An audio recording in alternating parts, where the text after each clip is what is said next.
Come on in, Good Ms. afternoon, sir. Good afternoon. Please take a seat, Ms. Thank you. CHHABRA. Ms. SALONI CHHABRA. Are you comfortable? Yes. Good. Briefly introduce yourself to the board. Good afternoon, sirs. My name is SALONI CHHABRA. I'm 24 years old. I was born and brought up in Gurugram, Haryana. I did my undergrad in economics from SRCC. While in college, I was actively involved in debating and social consulting. Post that, I've been preparing for the exam. I also take time to pursue my hobbies, which include strength training, Zumba training, and dog care. Excellent. Thank you. Please. Very good morning to you, Saloni ji. Do you like dogs in a general way or your own dog? Sir, I like dogs in a general way. Right. So is it a good business proposition today in India? Anything to do with dogs? Yes, sir. In fact, the market for dog products is very much on a rise. Dog food alone is going to be about a 4,000 crore market in a few years, just how Singapore and other economies have a culture of having pets. So I think pet care products, including food, grooming products, and in general dog boarding, these are very good propositions if one has to invest or start a business at this stage. And how do you look at so-called stray dogs? Some people say there are no stray dogs in India. They all belong to the society in some way or the other. But there are definitely dangers from dealing with certain kinds of dogs, right? Yes, sir, most definitely there are. Yeah. Sir, I think that it is our own failure in some sense that we have stray dogs. One is that we've been unable to actually materialize our spaying and neutering programs that the municipal corporations have undertaken and have been undertaking since a long time. Other than that, sir, it's the hypocrisy of people like me who have breed dogs at home and refuse to adopt stray dogs. So I think those are some of the issues because of which we have the stray dog menace. In order to control this menace, we need to undertake spaying and neutering programs by the municipal corporations. We need to promote the adoption of strays, and the feeders need to be much more responsible in terms of following Animal Welfare Board of India guidelines. They need to feed dogs in areas where the children do not frequent. So I think all of these measures can help us tackle the problem that we face due to strays. People who buy dogs tend to go for certain breeds, right? Typically Labrador or a Golden Shepherd, right? But any indigenous breed, in fact, there is one state which is promoting the use of indigenous breed, which is very good for police functions. Yes. Two of them actually. Yeah. So would you know any such? So I can't recall the name. There's a white dog which is a slightly tall dog that I can recall. One is the Gaddi breed. I'm not sure if it's very good for policing, but that's there. And even our Prime Minister also urged people to adopt. So I think awareness is key in this regard. If people are made more aware, at this point I love my dog to bits, but I also feel the guilt every time I see an Indie that I should have adopted an Indie. Back then I didn't have the awareness, but hopefully the next dog I will have will be an Indie. So I think there's been a transformation. Have you heard of a Rajapala breed? Yes, sir, it's that breed. Like perhaps, yes, sir. Yes. That is one in Rampur Hound. Rampur Hound. Yes, sir. Yes, sir. Yeah, welcome, Saloni. I'm coming again from your DAF. Once he has touched the dog factor. Now you are convener of the debating society. Yes. I give you a topic for debate. You speak 30 seconds in favor of the motion, 30 seconds against the motions. Use of smartphones should be banned for school students in the school. Okay, sir. So as far as banning use of smartphones in schools is concerned, I think it should be banned because students have very low attention spans because of frequent use of smartphones. This is leading to frequent distractions. Other than this, it is also causing a menace where students are recording reels and videos in school premises, which is leading to certain disciplinary issues. Thirdly, it also leads to certain bullying by students online in school premises. It leads to spread of rumors against certain students who are more vulnerable. So for all of these reasons, I believe that schools should ban the use of smartphones within the school premises. To counter argue, I would suggest that we are living in the 21st century. People have, it is the age of being connected. Parents feel the need to stay connected to their kids. So that is one. Second is that information access is enabled through the use of smartphones. Information is at the tips. Other devices like laptops are not that handy, and people from lower classes might not have access to those complicated devices. So, and thirdly, it also ensures the safety of the students while they're traveling to and from schools. So for these reasons, smartphones must not be banned from school premises. Okay, now you're a student of economics. Now, see, the farmers are sitting on the border of Delhi demanding legalizing MSP. You tell me, what are the reasons why it is not a good idea to legalize MSP? What will be the implication if we do that? Yes, sir. So legalization of MSP will have huge fiscal implications. So our budget is about 47 lakh crores. MSP legalization would cost about 10 to 12 lakh crores depending on the quantity that the government procures. So for that reason, and secondly, it might not be sold in the open market, whatever government procures, if the private sector does not see enough benefit to that. Now that is going to be problematic as it will affect the efficiency of the market. So it will be counterproductive. Thirdly, I believe that it will affect the agri ecosystem of the country. It will lead to adverse cropping systems, just how we already have in terms of people harvesting more wheat and rice or only the 23 MSP crops. Fourthly, I would argue in terms of giving evidence as to how crops like horticulture crops and livestock, which does not enjoy MSP, has been growing at thrice the rate in the last few years as opposed to the MSP procured cereals. So I think for these reasons, MSP should not be legalized. Okay. See, suppose you are elected as a young IAS officer in the state government, and the state government employees are demanding reverting back to old pension scheme. You see, now old pension scheme and new pension scheme. They are already in new pension scheme. Now you have been given the task by the government, your seniors, to go and negotiate with the staff association and convince them to drop their demand. How you will convince them?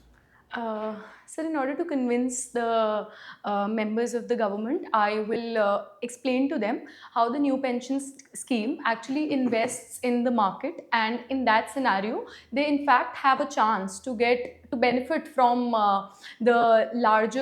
from the growth of Indian economy, which it is bound to happen from the growth of Indian markets. Indian markets are hugely untapped. There are only 2% retail investors right now, which is bound to grow at some point. So they're supposed to benefit from it. Other than that, I will tell them that it is fiscally impossible for us to revert back to old pension scheme, as most of our benefits will be given to certain section of the employees while not giving those social security benefits that we can give to the weaker sections of the society. Okay, few last small questions. What is our tax to GDP ratio?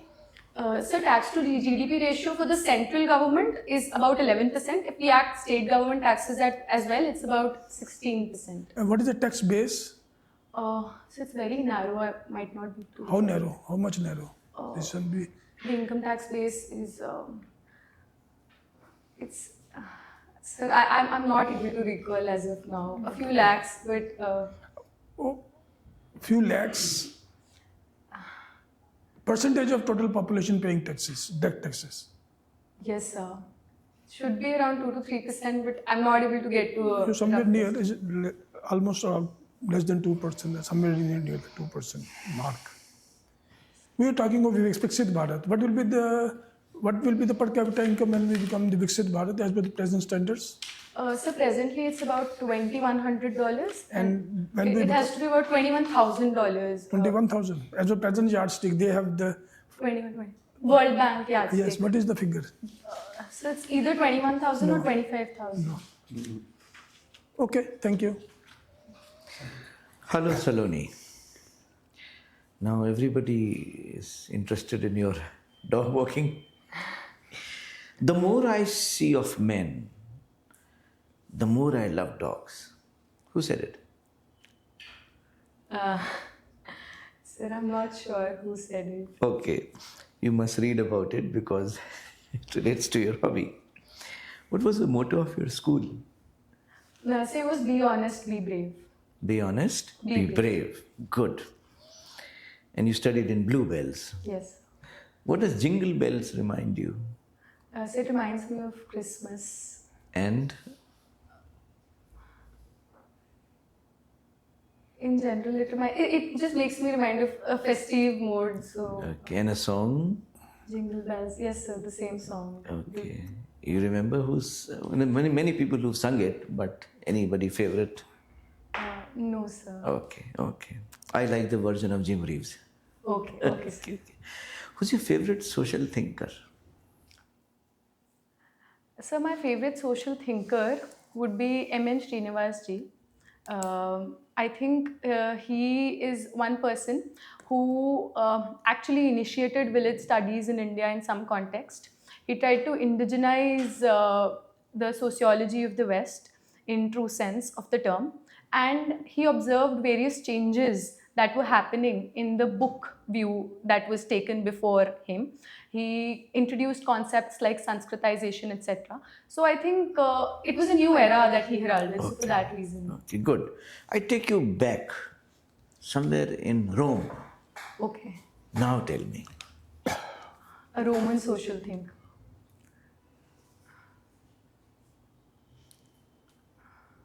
Rome, Greek, that region, you know? Greeks are, yes, Aristotle, Plato, Okay. all of these social thinkers Okay. these are thinkers that I've followed. Okay. And Aristotle in particular is Okay. someone who's spoken at length about modern democracies, Mm-hmm. and he's had some disdain for how we tend to elect our people. But I think very great intellectual with that. Okay. Why was Socrates given the cup of poison? Yes, sir. So Socrates was given the cup of poison just because he chose to speak truth to power. He had a chance to escape from the prison, but he refused to do so. He said, "My foremost responsibility is to my discipline, is to my thoughts, and second responsibility is to my state. And now that I've justified my responsibility to my opinions and my mind, now it's my time to justify my responsibility to my Very good. Now, I'll give you a minute to speak on a topic. You're a debater, I see. Ethical dilemmas reveal our true selves. Right. For or against? Sir, I will speak in favor of the motion. I think ethical dilemmas truly do reveal our true selves. These are the times when we are in a situation of crisis. Ethical dilemma definitionally means that both the situations that we're confronting and any option that we go for will lead to a compromise of one or the other value that is at the end of the day desirable. But at the end of the day, it reveals how and to what extent we value what we value. If we value integrity over anything else, it will be revealed in a situation of ethical dilemma. If we value a value of compassion over procedural integrity, that would be revealed in a situation of ethical dilemma. So it is in fact true that our true selves come out when we have to make decisions when two values are being held at stake. Thank you. Thank you, sir. That'll be all. Next. Bonjour Saloni, comment ça va? Sava Bia, sir. Tell me some unique features of French language. So one is that French grammar is somewhat complicated. There is a difficult subject-verb agreement like we have in Hindi, but we don't have as such in English. So that's there.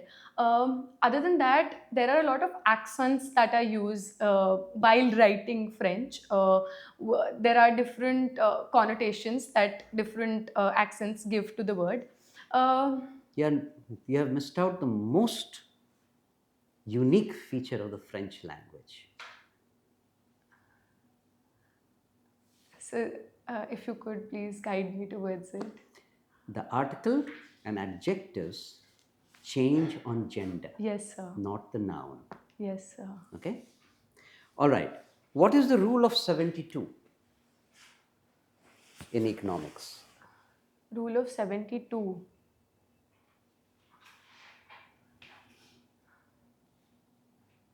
Sir, I don't think I know about it. If you invest some money, X money, how many years will it take Yes, sir. To To double, double. compounding 7 yes, sir, 7.2. I So if think. it is 10% growth annual, then it will take 7.2 years. Yes. All right. What is a K-shaped recovery? Sir, K-shaped recovery is a situation wherein certain sectors of the economy recover very well after a depressive episode. However, certain section of the economy start doing worse than they already were. So after COVID, did the Indian economy grow in a V shape or a K shape? Sir, I think there was a K-shaped recovery definitely. Which sectors did not do well after COVID? So one is the rural sector. So I was reading a recent article that the rural wages have actually declined in the last few years, and so that could be one sector that has not yet recovered from the impacts of COVID. Other than that, sectors that the informal economy in general has not been able to get back to track post-COVID. So these are two of the sectors that. Tell me about 3 sociological features of your state, Haryana. So one is the predominance of caste. We see the dominant caste narrative, which was also given by M.N. Srinivasji. So we see that. Second is patriarchy. We see an entrenched patriarchy in terms of which reflects in our sex ratio, although that's improving. It's up to 929 as per latest NFHS. So that's there. The third one, in my opinion, would be the predominance of religion in public sphere. Haryana in general is a place where people are religious. All right. All 3 are almost negative. Give me 3 positive sociological features of Haryana. Right. So although as far as religion is concerned, I do think that it's a positive. It is a positive, sir, right. in my opinion. Okay. Other than that, as far as positive features of Haryana, sociological features of Haryana, there is a sociological cohesion that can be seen. Although it is largely on caste line or regional lines, but there is a high degree of social cohesion within Haryana. Second, I would say, would be in terms of sociology. You are not hinting at what I really like about Haryana. Almost half of our women athletes are from Haryana. Yes, sir. Gender improvement. Yes. All right. In foreign service, we have given IFS as a third choice. Everyone is asked to choose, is given a language to learn, foreign language. If you are given a choice to choose a language, which language would you choose and why? So probably Mandarin. I think that China is going to be a very important player in the future, and it being our immediate neighbor, I would be interested in knowing more about the language and playing a role in negotiating relationships between India and China. So. All right. If I ask you, after so much we have discussed, if I ask you, why do you want to join civil service? Give me a good reason, not the run-of-the-mill kind of thing. Sir, I think the true reason why I began wanting to join civil services is that my father always wanted to enter the army. He was an NCC cadet. I saw you took the exam, combined defense exam. I didn't write the exam. It was didn't. 15 days before the right. means. So unfortunately I didn't. But my father always wanted to enter the army. He used to speak very fondly of government officials. And for that reason, somehow as a very young child, This is not a good answer. Sir, okay, all right. That is how another one. So that is how my fondness began. Okay. But I think at the end of the day, it is one of the few jobs that balances a good career with job satisfaction. All right. I'll give you the answer in my feedback. Please. Okay. Thanks. You are a keen debater. Yes. Before that, incidentally, dog breeding, you said breeding dogs at home. Are you allowed to breed dogs at home? No, sir. You mentioned it, that's why I'm asking. So people do it, but it's illegal. Yes, sir, it's not allowed. Right? It's not allowed. Anyway, so before you mention it in that flow of your whatever point you're making, be careful about what you talk. Anyway, there was recently some news about a public execution in Afghanistan. Typical blood for blood, eye for eye, tooth for tooth thing. 2 people were shot dead by the victim's family. All right.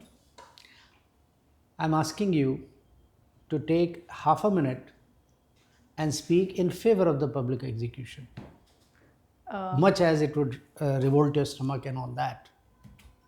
Okay, sir. I'll take a moment. Do that. Sir, if I may clarify, this was a situation where... In Afghanistan, naturally. this was done by... The Afghanistan government sanctioned it. It was a public execution. The UN has come down heavily on it, etc., etc. The usual noises, but it's a sovereign country, so there you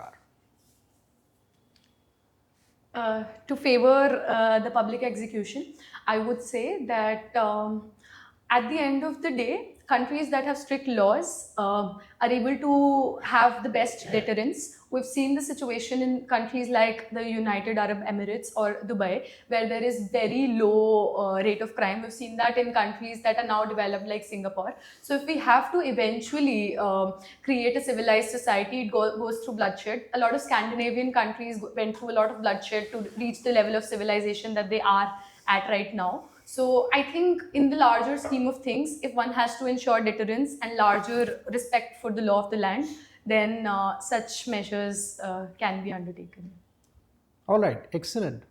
Except that I would like you to add that this is a society in the making. It's work in progress. So at some stage, they will probably do a far better crime control without having to resort to this. All right. Are you aware that in Pakistan, this blood money concept is still there? What exactly is it? Sir, I'm not some aware. of their ministers are also people who have paid blood money, and 5 murders, I think. Well, that American also was released through There blood you money. are, blood money. Yeah. What is Sir, that I'm concept? not aware of the concept. All right. UCC implemented in Uttarakhand. Over the previous several years, LGBTQ, so Supreme Court is very liberal. Adultery, it's not a crime anymore, etc. So society is going towards something. Why suddenly in live-in relationships, the system, the ecosystem is clamping down and saying, no, you should register this, you should. I mean, it's as if the fun is going out of live-ins. Sir, I think it's extremely unfortunate, and therefore I think that although a progressive step, it's still an incomplete step. And more so, in my opinion, what should be done is that live-in partners should be given the choice to register with the government in case they're looking for certain legal protection, but it must not be made mandatory, and more so it should not be made a crime to not register against. What is the logic of making it? Please, there is a logic to it. That's why I asked the question. So I think it's to provide legal protection, particularly to women, against their live-in partners. In the light of a couple of crimes which have been committed. Yes, sir. Okay, that is, so you are missing that point. Eventually came to it. All right, I am by and large through. Just give one more spin to this. In the UCC, unfortunately being twisted around as if it's meant to target a certain community, a minority community. Which other communities, non-Muslim communities, would it benefit? And in what manner?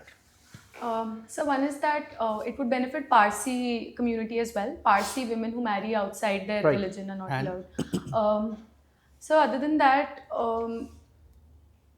it would... Sir, polygamy is also practiced in Hinduism and Christians. If we look at NFHS data, it's in... So, polygamy it will address. Polygamy, so Hindus and Christians in that regard. Other than that, sir... I see that Hindu undivided family... laws of inheritance. Laws of inheritance will become clearer if you... Excellent. Study a bit more. Polygamy, polyandry. Polyandry is intended to be addressed. Okay.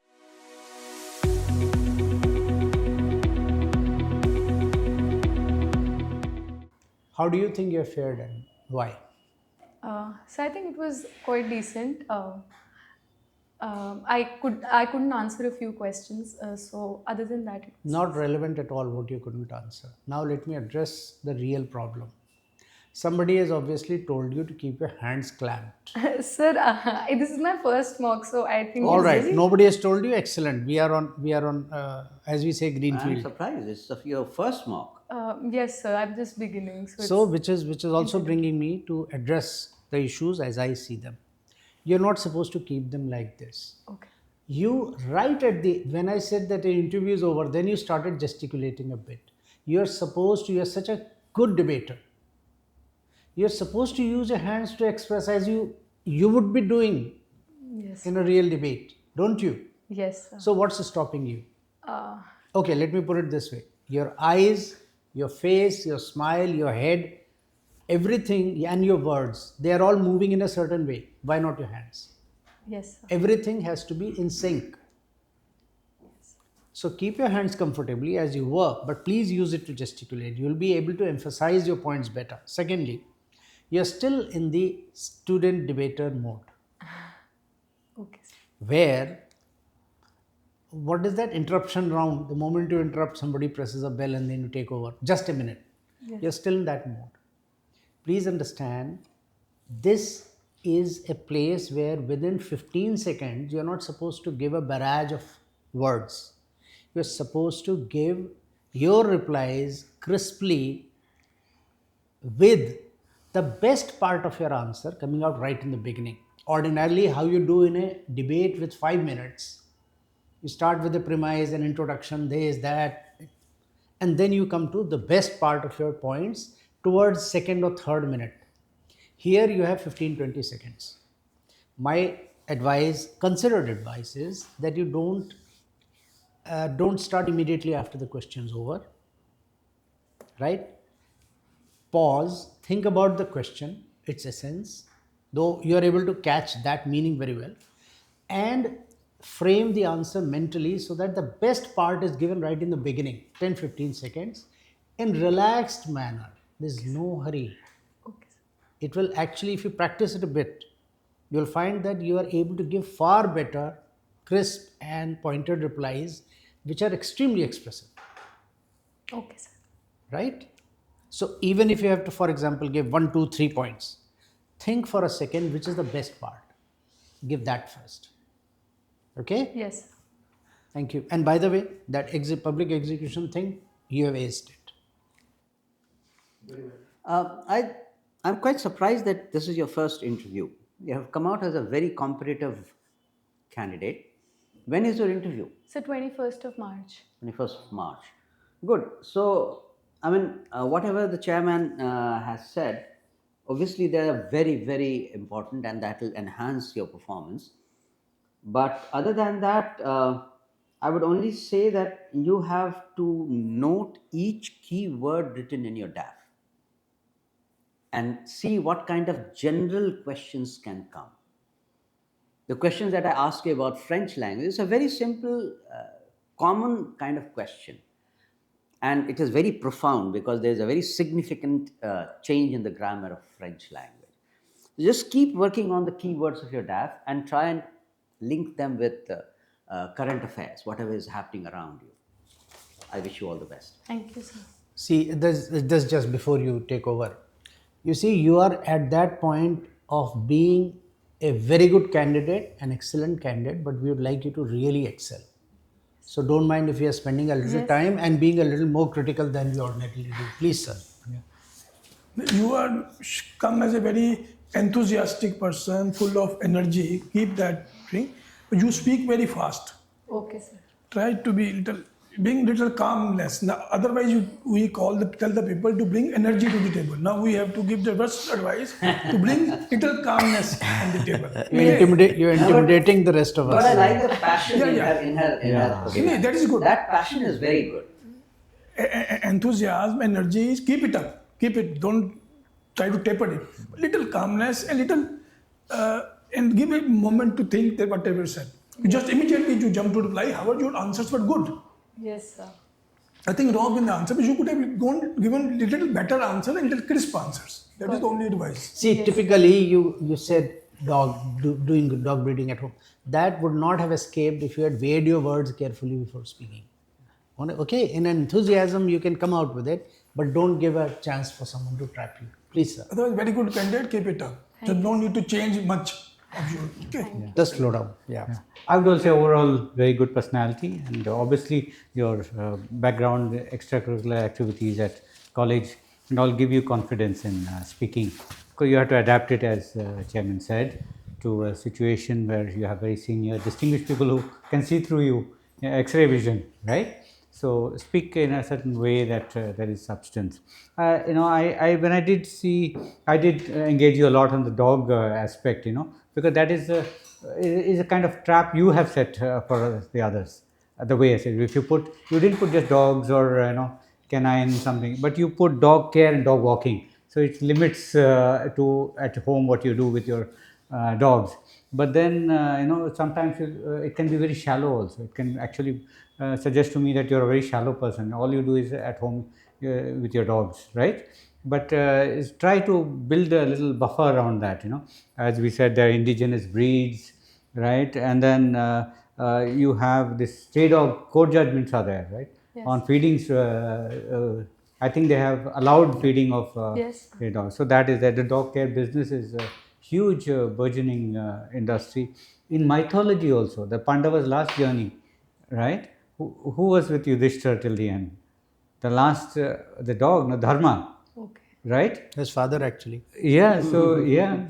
So these are the interesting tidbit to add a little flesh. So if you're, it's not that you're trapping us, but the reverse, that you may be trapped into this conversation and then found out to be very shallow. So build a little flesh around that, your knowledge and all that, right? Otherwise, keep it up. I have one more comment to make. if Please, you allow please, me. please. We are. This is only because this is your first mock. Yes. You see, the panel, you have come here for a personality test. It is not the test of your knowledge. Here it didn't happen, but suppose in a real interview you are not able to answer 3, 4 or 5 questions in a row, that does not mean that interview is not good. Yes. All right? Each question is being put to you to find out certain aspect of your personality. If you are flustered because of not answering some questions, that means you are unable to take pressure. Yeah. You cannot work in crisis. All right? And the second thing is, when you came in, you can be tested there as well. You seemed in a hurry to take your chair. Okay. So wait, after greeting, wait for the chairperson to say, take your seat or please sit down or something. All right? That's all I have. I would only say that, what Mr. Chairman and my colleagues have added, you show very good energy, a very pronounced competitive spirit. Just temper it with a little bit of maturity. There's certain officer-like qualities. Yes, sir. They should come out. It's your first mock. You have time. Just practice on letting a 78 RPM record play on 45. Composure. Yes, sir. Will do. And always aim for giving a 15-second reply with not so much of words as ideas. Okay? And then you have aced it. There are quite a few of them which I really like. There's Afghanistan, for example, the chair will ask you about Afghanistan. There's something totally opposite to what you think. Right, sir. So be prepared for it. You are a debater, you have said so. So you can expect more of such controversial questions. Yes. I wouldn't be surprised if they said, okay, justify halala. All sorts of controversial things. So be prepared for it. Okay? Yes. All the best. Carry on. Add them to your school motto, be prepared. Yes. Carry on. All the best. Thank you. Good luck.